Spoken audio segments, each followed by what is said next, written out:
Hello to all our friends in Costa Rica at the Ministry of Education. Today we're going to finish our Fulbright presentation that we presented at the University of Costa Rica in April. We left 88 bags of materials for Costa Rican teachers to practice this activity, and now we're going to show you step by step how to complete this language arts activity. This video will be accessible to you via Randall Centenaro for use in teacher training through the Ministry of Education. Dr. Janet Towell and Dr. Susanna Brown, who made this presentation for you in San Jose at the University of Costa Rica, are going to lead us in the bookmaking project, which is a wonderful way to involve students to create their own books, which they can use to practice writing in English. This bookmaking project is a task-based project that involves students in authentic language practice. Although we mention English learners, this activity can be adapted to use for any subject in any language.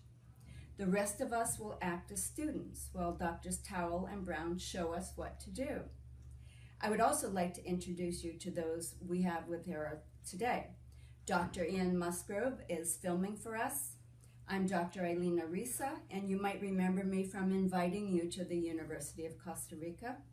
And making books today with us are Dr. Rina Busales and myself acting as students.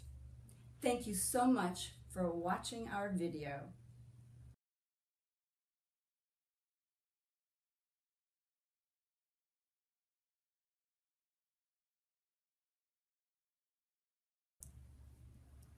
I'm Dr. Susanna Brown and my colleague, Dr. Janet Towell.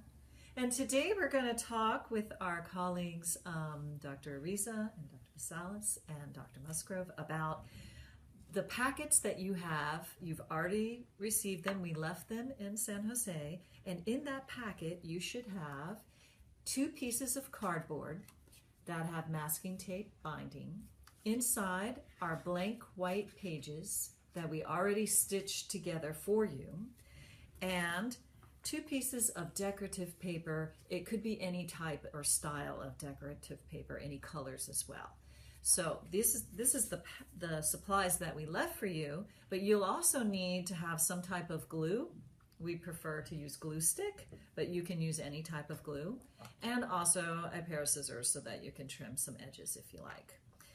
Now, to take a step backwards, in order to prepare this project for your students, you will need to gather some cardboard.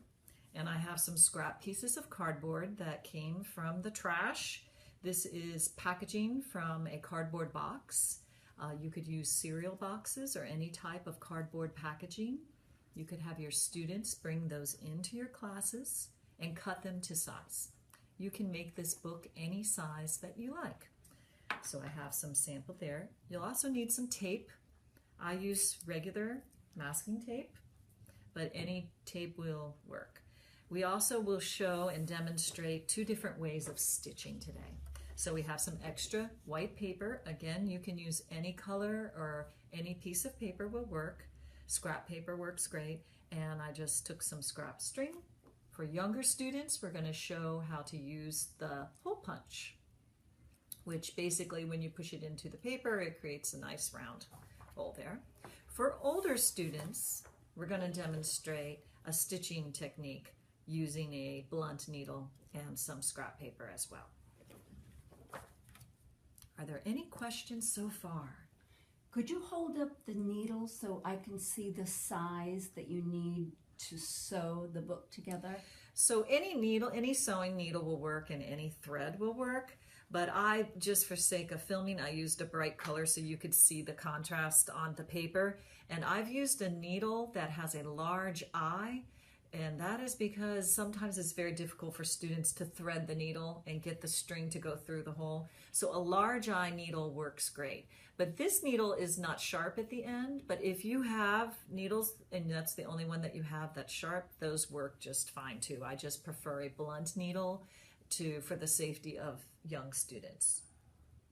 And one more thing, younger children can use plastic needles as well that are bigger and yarn. So, there's a lot of different ways to Oh, I didn't do know it. they had plastic needles. Okay, that's great. They have a jumbo eye plastic needle for like kindergarten, age 5, and it has a very large diameter opening in the eye of the needle where the entire yarn can go straight through.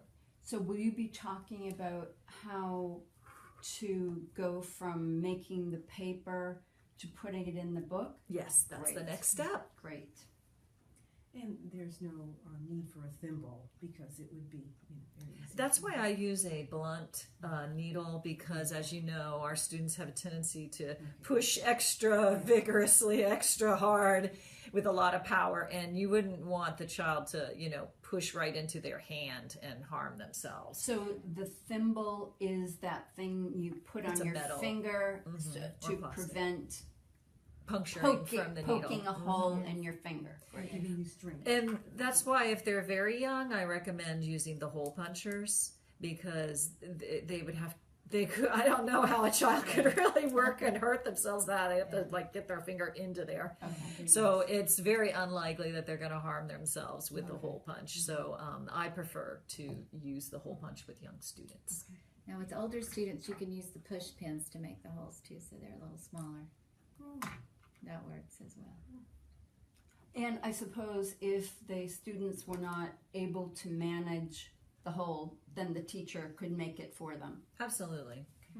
Like we did for you in the workshop, Yes. we had it already stitched, cut, prepared for you for sake of time and also for ease with the other concepts we were discussing. So all of this material is in the bags that we left in Costa Rica for you? You have in the bags only decorative papers pre-cut cardboard that's been bound by masking tape, and a packet already stitched together.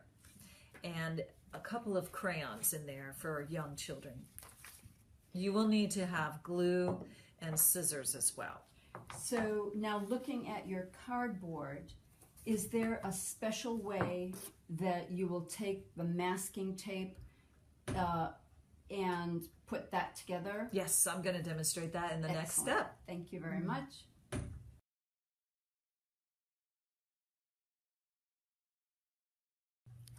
Okay, so I'm going to show you how to do the paper sewing with older students. And remember, in your packet, you had the smaller size of paper like this, but you can use any size you want.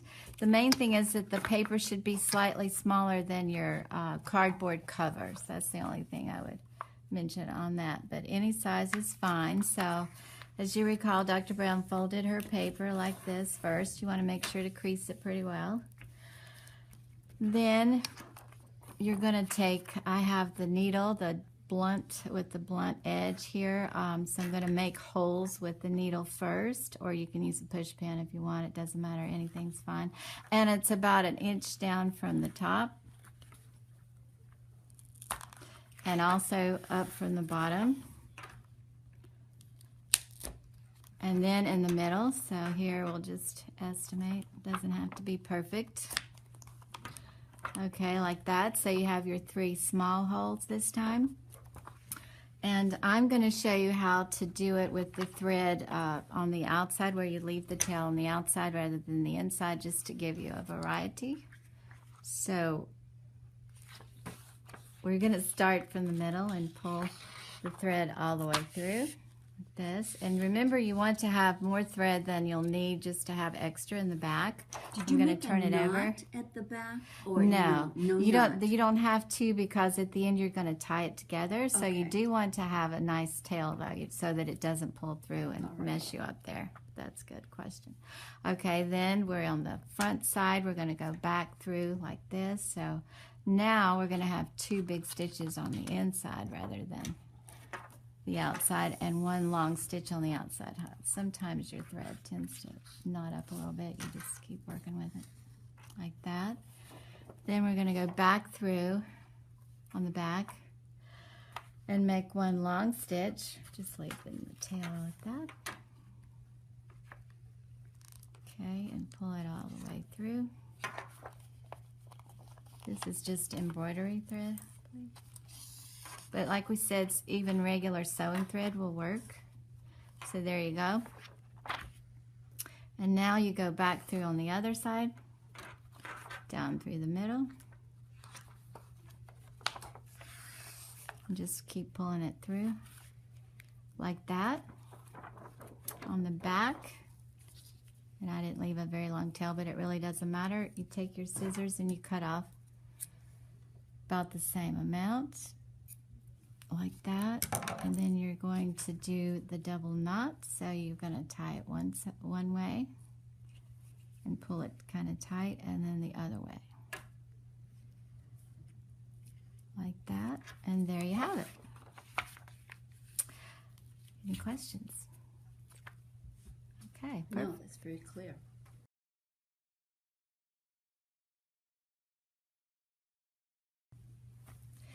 The next step that you'll need to complete for your students is to take regular scrap paper. Again, you can use any type of paper. We've just used blank, very inexpensive copy paper. And so this type of paper, we wanted it to be white so the students could write and illustrate on the page. Notice that the paper that we are starting off with is much larger than our cardboard cover. There's a reason for that, and I'll show you that next. So the first thing the students do is fold their stack of a couple pages together. All right, and it doesn't have to be perfectly folded in half, but close enough. On the folded edge, when we unfold it, there's a crease down the middle. Because we're first going to demonstrate for younger students, we'll be using a hole punch. So I'm going to take the hole punch and go in on that fold right in the middle, punch a hole. And of course, for young children, the teacher can do this for them too. That helps. Now, how are you going to get a hole punched into the middle? That's a trick. So I tell the students to go back to the fold and go right in the middle, and you just punch on the edge of the folded, on the folded edge right there. All right, so now I have 3 holes in the middle of my paper. So I don't need my hole puncher anymore. I can give that to my friend or another student who can punch their 3 holes. Or if you're prepping this in advance before your classes, you can punch the holes for the students in advance. So you're gonna need 3 holes ready. I cut a piece of yarn, but again, any type of twine. This can also be recycled from packaging, or perhaps a piece of fabric, or some decorative ribbon works, or shoelaces work great for young children as well. Old shoelaces work great. So I just cut a length of regular yarn. So the first step is for the student to take the yarn, and we're gonna go into the middle hole and out the back. Then I'm going to go back in through the bottom, pull that through so I've got some length, get a little more. Then I'm going to go all the way up to the top. All right, pull that through. And then from the back, you're going to go back into the middle hole. This stitch is a pamphlet stitch, which is the simplest way to bind a book. So it looks like 2 stitches on the back, but inside, and here's the trick, you have this length of string that went from the top to the bottom, right? And we stretched all the way across. And I call these the tails. You have one on the left and one on the right. Notice it sandwiches or wraps around that central string. That's to capture it, and you just tie a square knot by making a loop, putting the string into the hole, and I just tighten that down. To be extra safe, as we know, students are sometimes a little rough on their books. I'm going to do that one more time. I'm going to make a loop, pull the string through the hole, and tie your knot. Now the extra part, that's why we needed our scissors. You can just trim that off. I like to leave a little tail hanging so it prevents it from unraveling, but it also kind of looks decorative inside of your book. So now I have my pamphlet stitch. My pages of my book are together.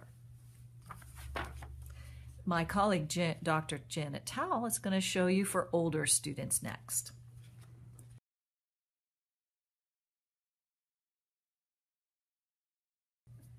Now that you know the one way to sew your pages together, you can make a decision on whether you want your students to sew it in a different way using a variety of stitches. This is called the pamphlet stitch, this one with the tails on the outside. Or if you want to do the pamphlet stitch, you can put the tails on the inside. So these are just two examples. You can sew the book together the way that you feel comfortable. If you know another way, that's wonderful. We're just doing that for example. Now that you know you can use a variety of papers and cardboard and even decorative papers to make your books with your students, let's go back to the packet that was given to you at the workshop. So you should have your cardboard already taped together with pages pre-cut to size. Notice it's just slightly smaller than the cover, and already stitched for you. We're going to take the pages out for now, put them aside. So we're just looking at the cover. We decided to pre-cut for the workshop the cover with the decorative papers so it'd be a little easier for you. But you can have students design and shape the cover. It could even be a collage. We're going to first glue down, should fit right on there because we have it pre-cut, the decorative paper onto the outer edge of your book. So I'm just going to use some glue stick. Apply the glue to the cardboard cover.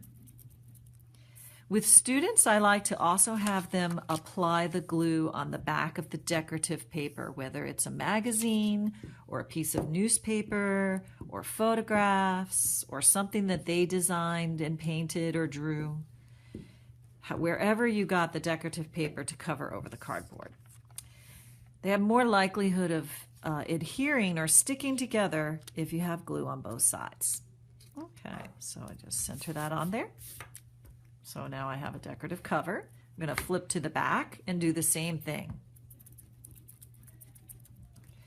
I like to apply the glue onto the cardboard. You can even apply the glue on the masking tape or the tape that you've used. Flip over my decorative paper. Apply the glue on the back of the decorative paper. And then I liked, because mine is patterned, I was thinking I wanted them to go in the same pattern. So I'm going to glue it onto the back the same way that it was glued onto the front. So now your book is already looking better because now it has a decorative cover. Let's talk about the inside of the book. Any questions so far? No, that looks really nice. Okay. I was wondering, that type of glue is the best. Am I correct? I prefer glue stick. It doesn't have to be any specific brand. Liquid glue works, but you have to have the children spread it out either with their finger or with a tissue or a piece of cardboard or something so that it can spread out evenly, whereas glue stick, because it's drier and not as liquid, it's more solid. When you apply it, it literally doesn't wrinkle up. Okay, so you could use any type of glue that you have. Okay, good to know. Yes, any glue that you have. If it's liquid dripping glue, just make sure the students use their finger and kind of smooth it out so it's not beaded down. Okay, just so smooth it's it out. not bubbles. Yes, exactly, because you want your cover to be smooth Okay. as you can. All right. The glue stick tends to dry quicker. That's why another reason why I like to use that. But Okay. So now we're going to work on the inside of our book. So I opened my book up. So I'm going to put that aside. I'm going to get my pages. So like I said, in your package, you already have them pre-cut and stitched already together. So we're going to go ahead and close your booklet of pages, and we're going to take the glue and glue the top page, the outer page. And then this is the tricky part. Keep your booklet closed. You're going to want to go ahead and put glue on the back. Now I know that it gets sticky because I'm getting glue on my fingers. Good thing this is all water washable glue. With water, you can just rinse it right off. So apply glue on the front page and the back page of your closed packet. Now, this is the trick because it prevents wrinkles. If you just glue it down flat and then you close your book up, it'll wrinkle your pages. So it works out a lot better if you hold your book partially open. I call it the letter V. The letter V for victory. You will have victory in making your book pages stick properly if you hold your book so it looks like the letter V. The stitches are going to touch the masking tape spine. That's the first thing. The stitched line will touch the masking tape spine. So you want to just try your best to kind of put it in the center. And this is a quick 1, 2, 3, you're done. So I can only do this once because the glue will adhere to the cardboard. So here I go. V for victory, stitches onto the masking tape. 1, 2, 3, you close your book and press it down. I usually like to put it underneath in class. I have the students sit on top of it or put their textbooks on top of it to kind of press it down really firmly and let it dry. And what happens is then when you open and close your book, it's stuck in. Your pages are adhered, and that creates your journal.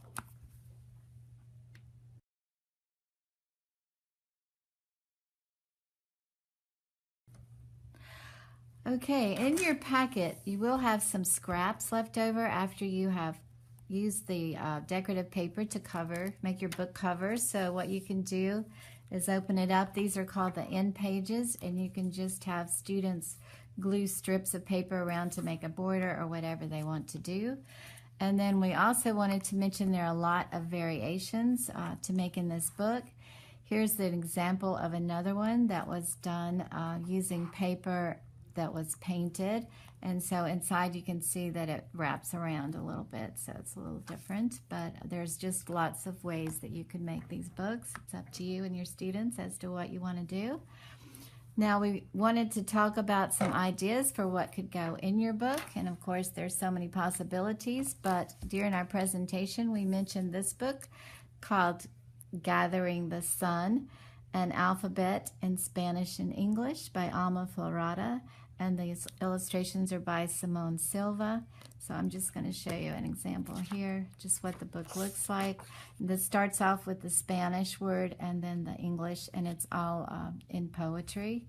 So anyway, we love the beautiful illustrations, but you could have students create their own ABC book like this one. And we have an example for you that Dr. Brown made here of an avocado. And here's the picture, so they could just choose whatever they want to go in the book. Or any other vocabulary words, whatever unit you might be studying at the time. And these could be illustrated, however you would like. So I see you have language, but do you have suggestions where students could use this for science or history or other subjects? Poetry? Yeah, sure. Any genre would work, and any content area, I think, would be a great idea to have the students to create maybe a dictionary, picture dictionary or something, choosing words, important words in whatever subject area they would want to choose. Have you used this as a personal journal for students?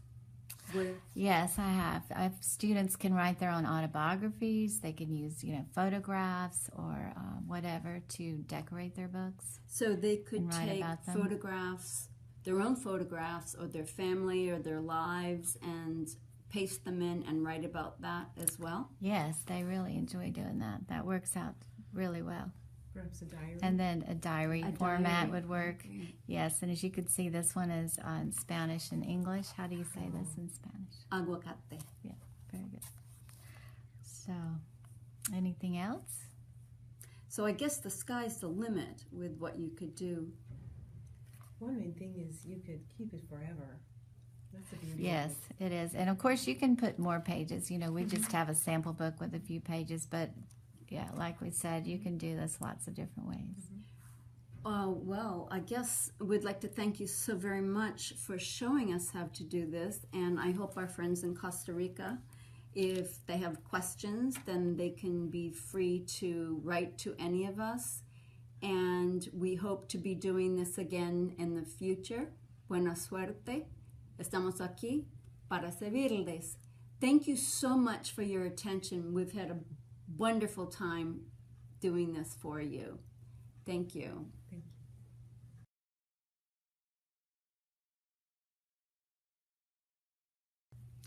So next we're going to discuss how to create the book from the beginning. I know in your packet you already have it ready to go, and we're going to demonstrate that in just a moment. But you will need to create several of these books with your students. So remember, we're going to use some cardboard. This came from the recycle bin, from the trash. It was a package. And you can use any type of packaging, cardboard. We suggested the tops of pizza boxes or a cereal box or food packaging, as long as it's not dirty. Get it nice and clean. And you can also use any type of cardboard box. You can cut it to any size that you want it to be. We're using a 5x7 size just for the sake of the demonstration. You can also, when we get to the decorative papers, which we're going to use, any type of decorative paper will work. Wrapping paper from a present, as long as it's not torn too badly, works great. You can use magazine sheets, newspaper sheets, any type of illustrated posters or advertisements work. So recycled paper works wonderful, or the students themselves could draw or paint or design the cover. All right. So once you get your 2 pieces of cardboard cut to the size that you want it to be, I like to lay them out, and I give them about 1/4 of an inch distance apart. This becomes the spine of the book. I use regular tape. I tore a length of tape, and I'm going to take the tape and lay it down on the top of the 2 pieces of cardboard. And then I'm going to wrap the cardboard in it. So that's why my piece of tape is extra long. I'm going to go ahead and wrap all the way around so that I've got plenty of masking tape onto the 2 pieces of cardboard. And press it down so that you can seal it really well. This becomes the spine of the book. So when I open and close my book, the spine is flexible because it has a piece of tape on it. And I will cover this cardboard, this recycled cardboard, with the beautiful paper in just a moment. That way it decorates it and makes it look better. All right, any questions about that? Very clear.